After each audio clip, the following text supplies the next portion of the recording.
Thank you for joining RB's Kitchen Talk. I am delighted to have Ray Stevens, Janeen Stevens with me. So happy. Thank you for joining me and welcome. I am so happy to be here with you, and thank you for inviting me. Thank you. You're welcome. You know, we were just talking before the broadcast about how God divinely orders our footsteps and how he arranges things and people in our lives to be a blessing. And I just wanted to say at the outset that he's done that with you in my life. Wow. And I am so encouraged and so blessed because of you, not necessarily your story, but although I understand your story has helped make you who you are, but you are genuinely a sweet and a person that has so much love to give. And I am the recipient of that. And I am so grateful to God that he's allowed our paths to cross. So thank you. And I feel the same about you. I feel the same. So it goes both ways. Yes. Amen. Celebrating life, especially during the season of Thanksgiving, is a powerful reminder of the strength and the resilience that you and I, as well as a lot of other breast cancer survivors, embody. Yeah. It's a testament to the battles that we have fought, the victories that we've won, and the gratitude that fills our hearts. And what better time than this season of Thanksgiving to talk about life and how important it is for us to celebrate it. You know, we only get one life, and we got to make the best of it, especially when we know that God has allowed us to see another day. So Amen. With that, you are without a doubt a strong and courageous woman. There's no doubt about it. You and I share in having survived breast cancer. My cancer was detected in its very early stages. It was caught after my gynecologist realized that there was a very close relative that was diagnosed with cancer. And so she decided that we should take aggressive steps to make sure that I was fine. And here again was God divinely ordering footsteps, those of my physician. And so it was detected, and she immediately began a program that brought a number of physicians to my front door, and we began the surgery and the treatment. And after about close to 4, almost 5 years, I was pronounced cancer-free. I rang that bell. So it was a blessing for me, but it was difficult. It was not easy. So tell us about your diagnosis and how you're doing now. Right. So for me, I found mine, it was the Saturday before Father's Day in 2015. And this is the truth. I went out on a date that Friday night, and I can tell you this, and I remember it distinctly because I was a caregiver. So me working all the time, right, and being asked out on a date, it was a big deal. And I remember making sure mom had her dinner and everything, and I went on this date. So that Saturday morning, I woke up and I was telling my cousin about my date. And you know how you laugh when you're talking to your cousin or your friend and you go, ha, ha, ha. And when I did that, I felt a lump. It was so prominent, I couldn't even ignore it. And I remember saying to my cousin, I said, cousin, let me call you back in a minute. I'm going to call you back. Went into the bathroom and started moving around. And that's how I found it. It was so... I knew it was something, right? Something significant. But I just, but in my mind, I'm saying, you know what? I get my breast exam every year. Right. So it couldn't be anything. I got a clear bill of health when I was just there a few months prior.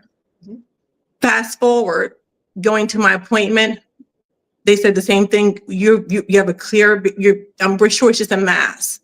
Yes. Found out, got a call while I was at work. That it was, they wanted me to come in. It was a Friday, I got a call at work. They wanted me to come in on that following week. They were wanting to push things forward kind of fast, but they wanted me to meet with someone because it was something they found. I remember asking them, well, so what did you find? Trying to get more and more information. And when they told me what it looked like, they said it looked like stage 3. She said, I shouldn't be saying this, but I didn't want to go the weekend. And they said it was, at that time looked to be like stage 3 breast cancer. And I remember saying, well, how many stages are there? Right? Yeah. Fast forward, when I went to my appointment, they told me it was triple negative breast cancer, which is one of the most aggressive forms of breast cancer. And also, later on, I found out I also carried the BRCA gene. Now, my situation is, I'm adopted, right? So when I spoke about my mother that I was caregiving for, that was my mother who adopted me, but that's my mother. That's my mom who raised my mother. And so I do know my biological family. I knew I met my biological mother in 1990. After I turned 18, I met her. Mhm. So for me, it was, just finding out that I had this, BRCA gene, the gene. Yeah. I knew it came from my biological mother, my biological father.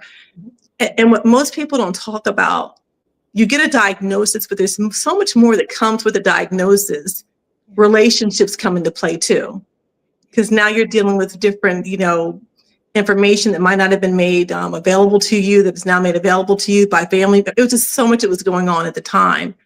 And in the midst of it, again, I mentioned to you, I was caring for my mother as a caregiver and just started a brand new job. And for me, it wasn't just about the cancer. It was the cancer and me having it was, that in itself was a lot, was trauma. But also because of the BRCA gene, I now, to be able to avoid having if I was to get pancreatic or ovarian cancer, I had to have a hysterectomy. I found out that now I can no longer have children. I was going to lose my hair, the ability to care for my mother. I might lose my home that I had just purchased and my job. And the list of the losses kept going on and on and on. Yes. So You're okay. So you're okay. But yeah, I'm working. I want to say this, that I don't think anyone could ever understand unless they experience it themselves.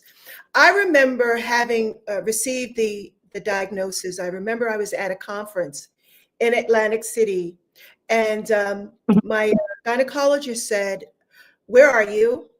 And is there somewhere where you can sit?" And when she said that, I don't think I ever received any kind of news that was as devastating. I mean, those words, "Can you find somewhere to sit?" And so I knew that it was bad. And if you've ever had or felt that you were having an out of body experience, it's kind of how I felt. So there was at a conference, hundreds of people are walking around, and I felt like I was outside of everything going on. And I remember feeling, I was married at the time, but I remember feeling like this was a journey that I would take. And I realized that even though that I had a family, that they wouldn't understand, because it was my cancer. I own. And I felt like, how am I going to deal with this? How am I going to live until I get to a point where I feel that, I understand what's going on, because it was so devastating. I couldn't really think. And so I relied heavily on him at the time to try to help get me through it. And I realized at that moment, and after we'd seen a number of doctors, that this was something that I had to own, and that I had to get through myself. Because no one truly understood. I remember going to the first doctor's appointment with the surgeon, and I tried to read up as much as I could about what questions to ask. And I just completely went blank, because I was still having that out of body experience. I still didn't believe that it was happening to me. So I began to think about, how you have folks who are around you who can help. But even at that, it's a personal journey. It is. It is. It's not something that, you can share. It's not an experience that you're able to share. It's your burden. And so I realized that if I was going to get through this, that it would be me and God. He And he and I had to shoulder this responsibility of getting me through this. And he did, but it wasn't without a lot of tears. It wasn't without a lot of uncertainty, uh, wondering if it would just be contained to one area Right. in the body, or whether or not it would spread. And Right. so many questions that you had, or that I had, and I just didn't know. And no matter how many times I would ask the doctor, and sometimes I was asking them the same questions, Oh, because I just didn't feel like I was getting the truth. I don't know if right. are you telling me the truth? Is what you telling me something that I can rely on? Because I don't think that I can make it if I know that you're not being completely honest with me. And Right. so that was another challenge of mine, trusting in the physicians, trusting that they knew what they were doing, Right. and that I was Exactly. good care. Isn't it, you can't experience something like this without discovering something new about yourself. Hmm. And so my question is, what self-discoveries were made about Ray? What did you find out about yourself? Right. I knew at the time, I knew that I didn't feel was really important to me, and something that I've always said to my mother every night before she went to bed was, Mom, do you feel comfortable, safe, and loved? And I knew in that instance, after going through that, I didn't feel comfortable and I no longer felt safe. And I didn't love myself. It was more, I had to learn to love the new me again, to love myself. Um, I realized I had a strength that I didn't realize that I had. I realized that I had to start from scratch and to relearn myself all over again. And that was hard to do when I was still in the process of learning who I was before. Exactly. Exactly. That really resonates. Mhm. You know, um, one thing that I learned was that, we attribute learning, um, or having learned what we should learn when we reach a certain age, Mhm. or we have a family, and so we should know what we should know about ourselves, because we've reached this level, this point in our lives. And Mhm. what I realized was that none of that was true. That Mhm. I was married, I was a mother, um, but I didn't really learn who I was. So these were roles I served in. Right. These were Right. capacities, but they weren't who I am or who I was Right. at the time. And I remember one day my son said to me, "Mom, do you want me to go with you to one of your treatments?" And I said, "No, because I could handle it. I didn't want to bring them into it." And he said, "Mom, I want to be there for you." Mhm. And I suddenly realized that, and I remember going to the treatment. It was cold. It was in February, so it was cold Yeah. and rainy and sleeting, and he got out with me, and he went in with me, and I realized that this person saw me as a woman, Right. a mother, but also as a woman who needed to make sure that she was okay. Yeah. That was the first time that I actually saw myself outside of just being a mother. Right. It was the fact Wow. that interest in my well-being, not so much as his mother, but as a woman. That's Mhm. how he related to me. It wasn't like, you're my mom. It's like you're this woman who needs protection. Mhm. Yeah. That helped me to see that I am more than just Yeah. this mother or this wife, Yeah. that I have feelings, that I have pain, that I have struggles. And it Right. wasn't until this happened that I began to realize that, you know what, I'm more than just the roles that I feel. And sometimes it brings tears to my eyes because um, we're not always seen as a woman. We're That's right. seen as the role Right. we live, that we hurt, that we Right. get sick, that the burden is heavy, and that we need a shoulder.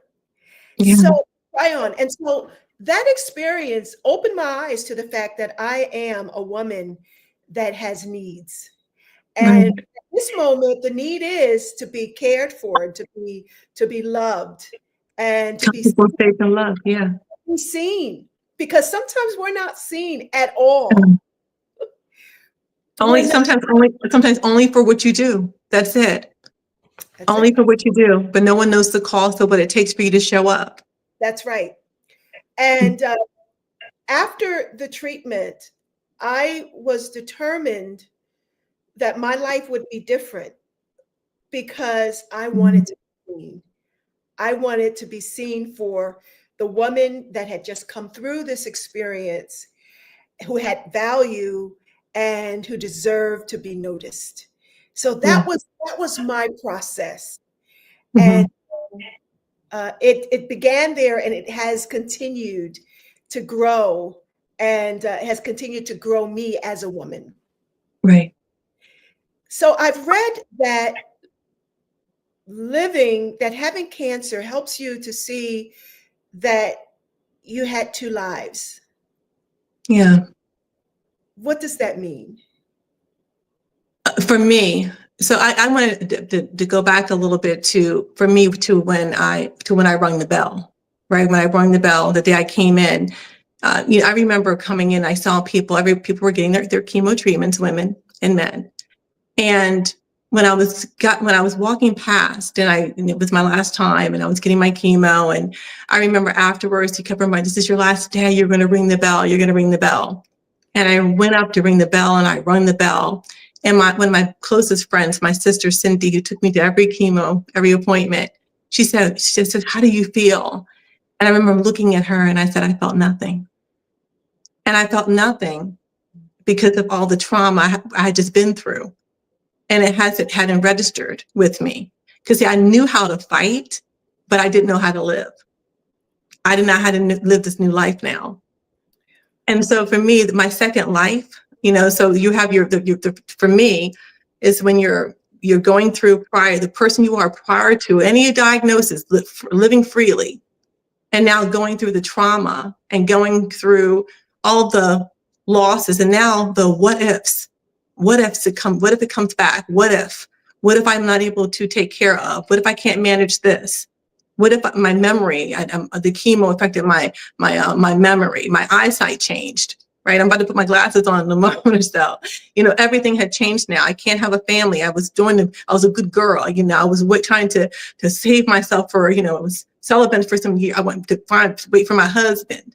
And now I can't even have a child, so everything I thought is no longer.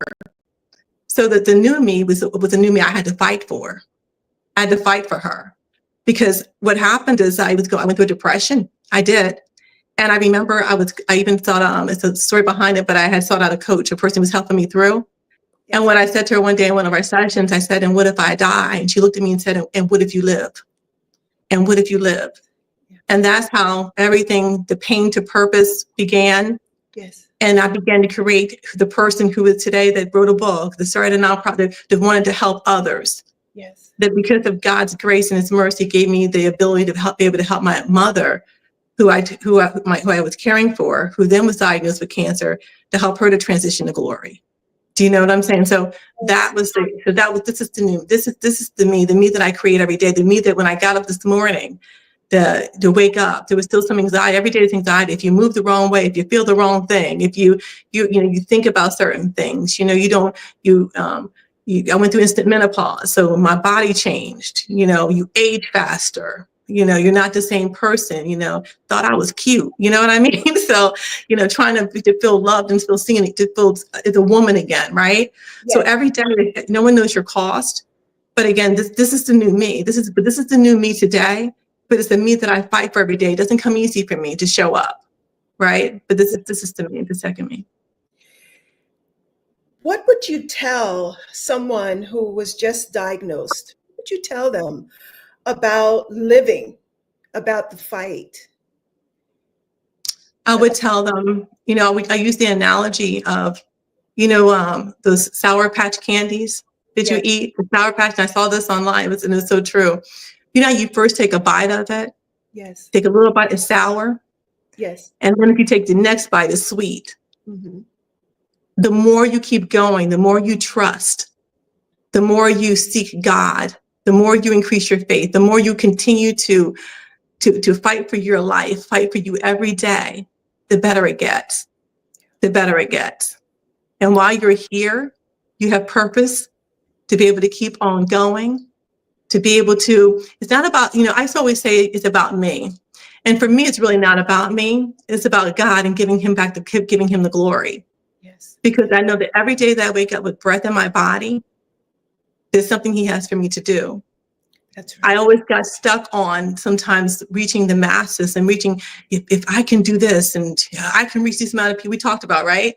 Yes, And I'm making a significant change. No, it's one person. that's right. It's one person. It's one mother that's going to take it to her children.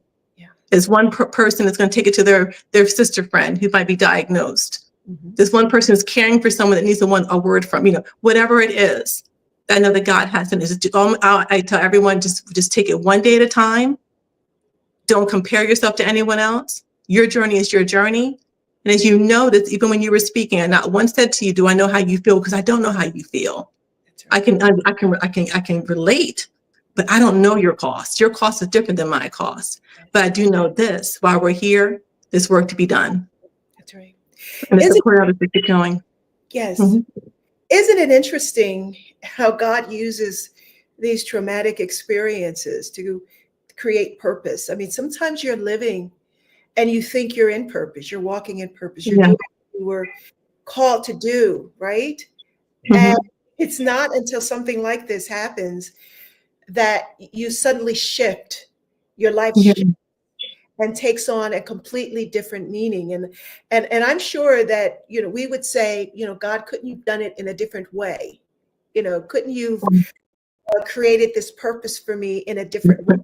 But there is something about a traumatic experience, right? Mm-hmm. That is so deep and meaningful and insightful that only it could take you to the place where you can really truly make the impact. And Right. so often, we want to question God and why he did what he did and the way he did it. And when I look back on the cancer diagnosis and so many other events that happened in my life, I realize that it's sort of this kind of tapestry that he's weaved together for Mm-hmm. us, for me and for you, to really touch lives. And Yeah. we couldn't unless we'd gone through the experiences that we have. And Yeah. so while they're not exactly the same, the result is that we're making an impact in someone else's life, whether it's one or 10 or 1,000. And we couldn't tell the story, right, to these, Yeah. because there are women who he has set aside for us to make this impact, and they Yeah. yes. Would you not agree? I agree. I agree. I also agree that he has a sense of humor. I remember I had this long hair down my back, right? So it's somewhat mine. It's somewhat mine right today, and I remember I was just I was in the best shape of my life.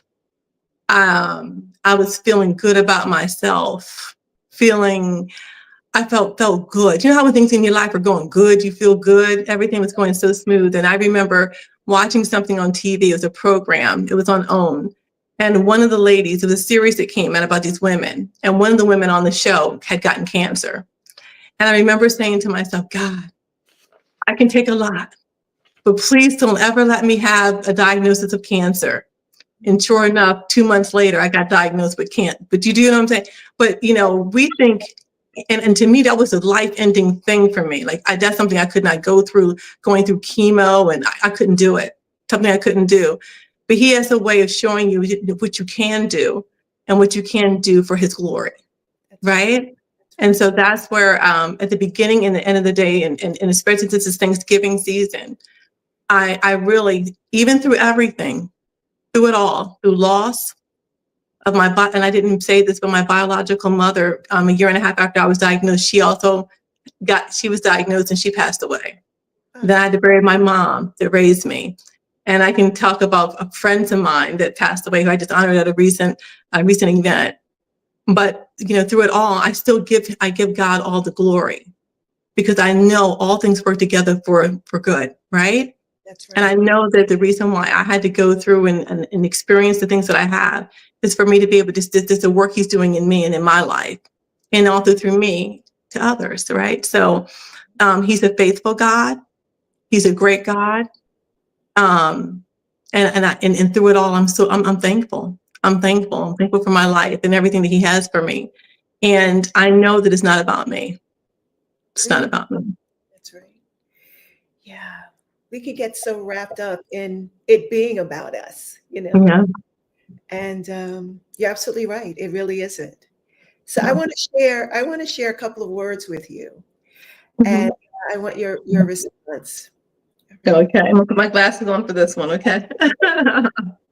Okay. All right. Joy. Joy comes in the morning. It comes in the morning. It comes after everything. Joy, no matter what we go through, there is joy. We might not feel it in the moment, but if we hang on long enough, joy, it comes in the morning. I would add to that hope. Mm-hmm. Because our joy is based on a hope that we have, right? That God is going to see us through. Mm-hmm. And Mm-hmm. a faith, knowing that he knows exactly what he's doing, right? Yeah. Even though it doesn't seem like it, doesn't feel like it, he does. He knows exactly what he's doing and what the end game is. Absolutely. The work that he's going to do through us because of us. So joy. All right. What about if? I've heard you use that word before. Yeah. I think the biggest if for me is if I had another opportunity to care for my mother. The hardest thing for me to do is to help her. You know, people don't talk about this often, but helping a person you love to transition. I had her home, and I was responsible for giving her the morphine and doing what I needed to do to help her transition. If I had a chance to do it again, I would do it. But if I had a chance to have more time with her, and if I would have started the journey of our nonprofit and What If You Live, or my book, just so she could to be here, to be present, to see the work that God was doing in me, to honor her and her journey and her life as well. If I had that opportunity back again, and if she was here, I would care for her and do the same thing all over again. Yeah, more time. If I had more time with her. Yeah. Courage. Faith. That's it, faith. That's all I have for that. Because through everything, my courage, faith, and it's something I hold on to every second of every day. Tell us about your nonprofit organization. Before you do, tell us about your book. Okay, yeah. So, and What If You Live? And then it really focuses on my divine appointments that God has put in my life through my journey. I talk about the very beginning of my existence as far as coming to this world and finding out I was adopted, and my whole journey moving forward to my days of going through cancer, my journey. But it talks about hope. It talks about faith. Many people who have read the book, they've had great things to say about it because it encourages them, and it shows them over and over again that God is real. so many times during this journey that we go through, we can lose our faith.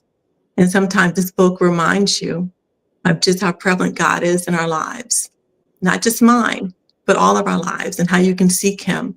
And he's present in the minute, even in the minor things that we might not think that he wouldn't be present in, right? Yes. But I showed how he was present in every part of my journey. Yeah. And it encourages, it's very relatable, and it's encouraging to anyone who's going through a diagnosis or a life disappointment. Yes. To encourage you to live. And what if you live? And this is the name of the book, correct? And What If You Live? It's available on Amazon and also on my personal website of RayJaneenStevens.com. Okay. Mm-hmm. So now tell us about the nonprofit organization. Right. So the nonprofit came about because, there's so many different breast cancer organizations to speak about, bringing awareness, right, to breast cancer, bringing awareness. And again, I think it's very relevant. It is. But to me, I believe I'm aware, right? We're aware of it. But one thing that really isn't talked about is awareness, bringing awareness to the fight that occurs during and after a cancer diagnosis, and how that affects you, how it affects your family, your children, those you love. So really what we do is we've recognized individuals, we've supported individuals, we've had one young lady who came to us with a stage 4 diagnosis, and she came to me for coaching. And during the conversation, my question to her was, and after talking to her, well, and what if you live? What does that look like for you? And she shared with me, her vision for what she wanted. And we were able to provide her with a grant to start her own 501c3 nonprofit. And and after she's in remission, and she already has it up and running. And so we want to encourage people to keep, for her, this is what's helping her to live, right? Yeah. And now we're supporting her, and now we can partner with her as well with her nonprofit for others. But just really encouraging others to keep going and living and supporting their vision, right? And what God has purposed them to do. Yeah. That's wonderful. And how long has it been in existence? If you can believe it, only since 2022, January. And since January, the book, we've had, and you've come to one of our events, and I thank you for your support. So we've had 3 successful events. Our last event was Walk with a Purpose, and what we do every first Saturday in November, we have it in Mount Holly, downtown Mount Holly, and it's getting larger and larger. And this year, Virtua partnered with us to provide free cancer screenings and mammograms. So just really exciting of what God is doing. And next year, here I go, the first Saturday in November, 2025, Mount Holly, you're going to be able to get more information on our website at andwhatifyoulive.com to register, to find out more information. But just come out and support. It's just great to see everyone walking together, but it's more than just a walk. Is a program after, it's recognition, it's our honor wall of recognizing your loved ones who are no longer here and who are still here. It's just a lot that we do. So I'm just excited, and I thank God for the vision. Yeah. Wonderful. I almost want to say that it goes without saying how important it is for women to get their mammograms every year, and for them to, check to make sure that they don't feel anything that shouldn't be there. It's so important. Yet there are still women who are fearful of what they might find out. And I think that there's no comparison in terms of making sure that should you find out. It's much better to catch it earlier rather than later. And so for those who are viewing this, please, if you don't already, make sure that you are doing your own self-examination and that you're getting a mammogram every single year, because it is truly the only way that you can prevent this from happening. And also sharing your history, your family history with your professionals so that they are able to take the necessary action to help you detect if it is there. Right. And if I want to say one more thing too, when I learned through this entire process, and I'm sure you have as well, right? Be your own advocate. You have to be an advocate for yourself. You know your body.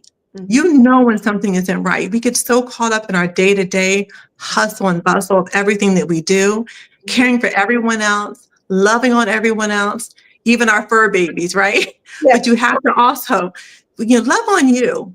Yeah. Be an advocate for yourself. You are important. You are important. Your life matters. If you have breath in your body, your life matters. Be an advocate for yourself. Fight for you. Fight for you. That's right. And I would encourage those who are listening to live for you as well. Yeah. As I mentioned earlier, we only have this one life.